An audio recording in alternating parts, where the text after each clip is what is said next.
Operaciones del conjunto de números reales. Contamos con 4 operaciones básicas: suma, resta, multiplicación y división. En esta primera parte vamos a desarrollar las primeras dos, la suma y la resta.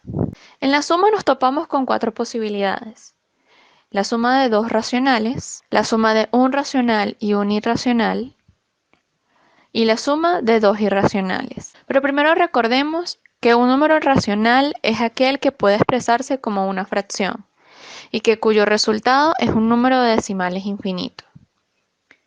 Mientras que un número irracional no puede representarse en forma de fracción, ya que contiene un número infinito de decimales. Suma de dos números racionales. Caso 1. Suma de dos decimales. Para la suma de dos decimales, lo primero que debemos hacer es alinear la coma de ambos números. Y luego efectuamos la operación como siempre la hemos realizado, de derecha a izquierda, ubicando la coma en la misma posición. Aquí, la suma de dos racionales da como resultado un racional. Caso 2. Suma de dos fracciones con el mismo denominador.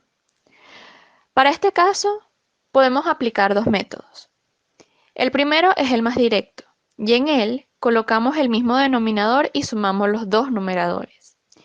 El resultado obtenido es una división exacta, por lo que resulta un número entero. En el segundo método, tomamos las aproximaciones de las dos fracciones. 7,5 es la aproximación de 15 medios y 2,5 es la aproximación de 5 medios. Ya de esta manera podemos aplicar el mismo procedimiento del caso anterior y obtendríamos el mismo resultado del método directo, es decir, 10. Caso 3. Suma de dos fracciones con diferentes denominadores.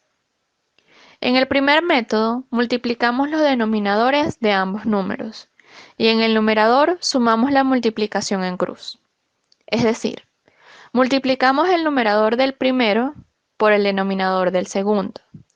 Y a eso le sumamos la multiplicación del denominador del primero con el numerador del segundo.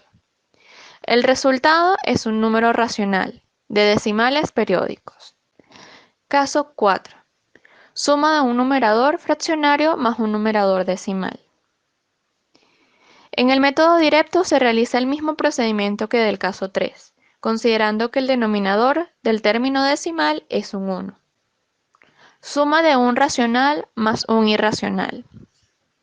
Para realizar la operación de un racional más un irracional se deben aproximar a un número decimal. En el caso del número irracional, debemos considerar que tiene una cantidad infinita de decimales, por lo que se toman solo una pequeña parte de ellos. Y luego de aplicar la operación, debemos considerar que aunque a simple vista pareciera que el resultado es un número racional, en realidad el resultado es un número irracional, que se aproximó a un número racional para facilitar los cálculos. Suma de dos irracionales.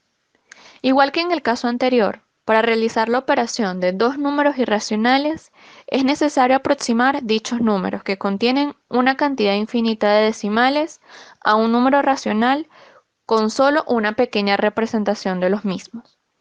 De esta manera, se puede realizar la debida suma de las cantidades y el resultado obtenido es un número irracional, con aproximación a un número racional. Sustracción de números reales. Para realizar la resta de dos números reales, se realizan exactamente los mismos procedimientos aplicados para la suma, donde la resta de un racional menos otro racional tendrá como resultado un número racional.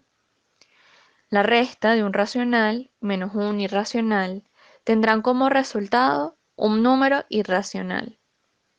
Y la resta de un irracional menos otro irracional tendrá como resultado también un irracional. Resta de dos racionales.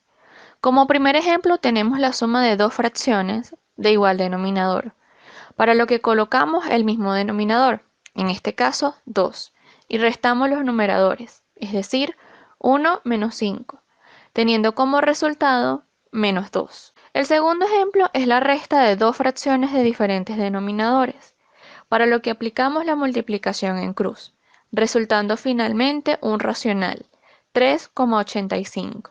Resta de un racional menos un irracional. Para este ejemplo realizamos las aproximaciones de ambas cantidades.